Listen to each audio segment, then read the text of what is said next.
यो Nepal band machine हो। रातिको लमसम साढे 10 भइसक्यो। यसलाई सर्फेस ग्राइन्डिङ गर्दैछ। प्रोग्राममा बनाएर हालिदिएँ। रातभरिमा यसले भ्याउँछ होला। एक तरिकाले हेर्ने भने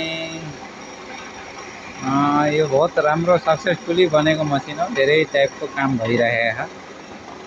मार्बलमा शिलालेखको काम गर्छ, सर्फेस ग्राइन्डिङ गर्छ, मिलिङ गर्छ कलमहरूमा। यो नेपाल मेड हो, सेल्फ मेड मसिन हो। Thank you for visiting my company A Saila agro engineering. यो हाम्रो कम्प्युटर सिस्टम हो। यो हाम्रो हरि सरले सपोर्ट गरेको पुरा वायरिङ बिरिङको लागि। मेकानिकली म आफै गरेको काम हो। रातिका टाइममा हाम्रो कम्पनीको यो हाम्रो एक जाली बनाउने मसिन हो। शिलालेखहरू छन्।